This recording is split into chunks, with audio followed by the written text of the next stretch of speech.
En el año 2013, conmemoramos el centenario del natalicio de Efraín Hernández Cholocotzi, destacado maestro que laboró en la Universidad Autónoma Chapingo por casi 40 años.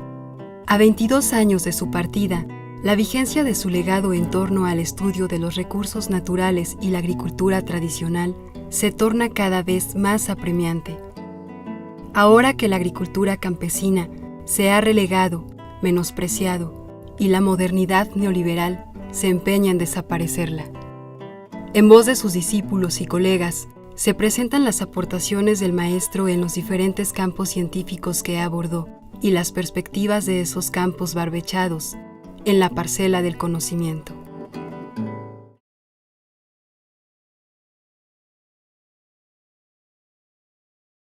Básicamente, yo establecía como ciertos pilares que le llamo, ¿no?, de sus aportaciones. Uno son todas sus investigaciones sobre la tecnología agrícola tradicional y su recuperación, su entendimiento. Después es toda esta parte del estudio de los agroecosistemas, entender pues los estrangulamientos, la dinámica, ¿no?, de cómo se conforman estos agroecosistemas. Luego toda esta línea sobre el estudio de los recursos fitogenéticos, desde todas las múltiples colectas que se hizo durante su tiempo y donde era su dirección, en las cuales se recolectaba desde pues, partes ecológicas, ¿no?, ambientes ecológicos, hasta toda la parte de colectas de la agrodiversidad de las milpas y de los sistemas agrícolas. Y después toda esta aportación de la etnobotánica, ¿no?, es decir, que cómo entender esas relaciones sociedades-naturaleza y en las cuales fuera una de nuestras preocupaciones importantes ver, ¿no?, todo el camino hacia la etnobotánica, ¿no? Entonces creo que para mí ahí son esos 4 pilares, ¿no?, aunque hay muchos en términos de educación agrícola, también hizo aportaciones importantes y reformas en la preparatoria, ¿no?, aquí en Chapingo, pero las que yo más conozco son esas 4 líneas, ¿no? Bueno, el maestro Hernández X, o el ingeniero, le decía yo más bien, porque era ingeniero agrónomo, tiene pues una cantidad importante de aportes, pero los podríamos agrupar en por lo menos 3 grandes conjuntos. Yo diría que el primero es su aportación científica en varios campos, ¿no?, pero bueno, básicamente en relación con la agricultura practicada por los campesinos mexicanos, indígenas y mestizos, a lo que él llamaba inicialmente tecnología agrícola tradicional y después agroecosistemas tradicionales. Él inicialmente trabajó sobre la identificación de las razas de maíz en México, en un equipo internacional de botánicos que estudiaron los maíces, o sea, una primera exploración de cuáles eran las razas. El maíz es una sola especie, pero tiene muchas razas diferentes que se domesticaron. Bueno, el maíz se domesticó en México, aunque hay otro foco también de origen en el área andina, pero él hizo grandes aportes sobre diferentes plantas, especialmente el maíz. También estudió durante muchos años los forrajes nativos, los frijoles, en fin, toda una serie de plantas de origen, cuyo origen es México y Centroamérica, no Mesoamérica. También en la parte de la investigación científica, él destacó porque hizo mucho trabajo de campo para conocer cómo era la agricultura practicada por los campesinos. Entonces ese sería un segundo tema de su obra científica, y ahí probablemente es donde destacó más, y también donde pudo desarrollar su segunda faceta, que fue la de maestro. No solo un profesor en el aula, sino un maestro en el sentido más amplio del término, que es formar a jóvenes agrónomos, botánicos, en este conocimiento científico, pero también en el conocimiento y el interés por la agricultura practicada por los campesinos en México, que es uno de los centros de origen de la agricultura a nivel mundial.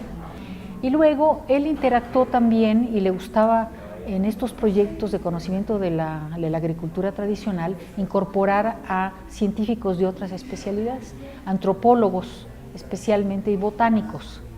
Yo soy antropóloga, por ejemplo, y varios de mis colegas participaron en los proyectos y trabajaban en equipos compuestos por lo menos por esos tres tipos de científicos, ¿no? O de científicos en formación, antropólogos, a veces sociólogos, agrónomos y botánicos.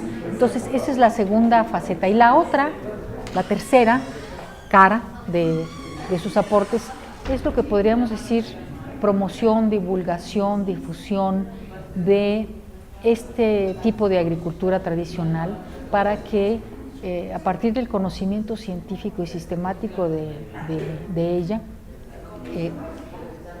tratar de que los gobiernos o el gobierno, los locales o el federal, apoyara esta agricultura y viera que no tenía, porque este tipo de agricultura carga con un estigma de que es de baja productividad, de ineficiente.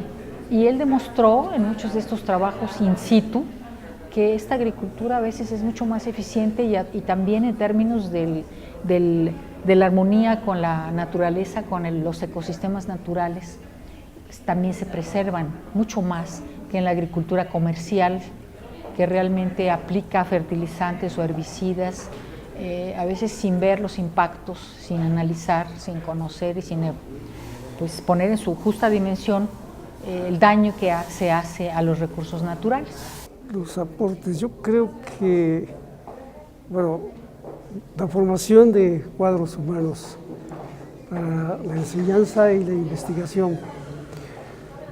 Luego, la aportación de las colectas de lo que él llama el plasma germinal, la descripción de las razas en México hecha como colaborador de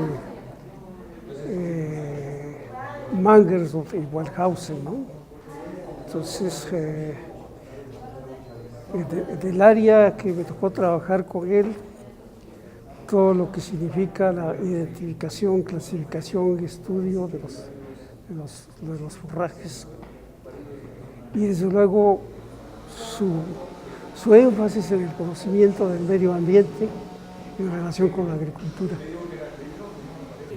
Considero que la principal aportación del maestro Efraín Hernández Xolocotzin en el campo de la investigación de la evolución de plantas bajo manejo y selección humana en condiciones de agricultura tradicional fue justamente ser el pionero de formular preguntas centrales para las plantas en México y estimular este campo entre sus estudiantes. Él formuló, esbozó, además, cuál era el enfoque esencial que había que seguir en este campo, dándole un peso muy importante al entendimiento de la racionalidad que hay detrás de este manejo y esta selección de las plantas. Yo creo que uno de los aportes más importantes del maestro es que él define por primera vez el campo de investigación de la etnobotánica en México.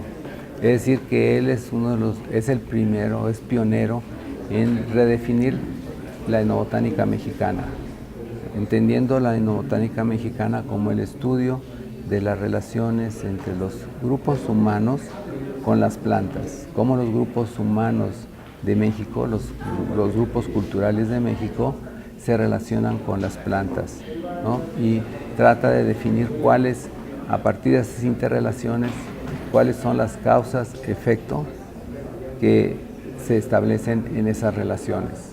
Es decir, cómo la población humana o las poblaciones humanas modifican la evolución de las plantas y cómo la evolución de las plantas lo que transforma el hombre en las plantas, cómo a su vez lo modifica el hombre a través del tiempo.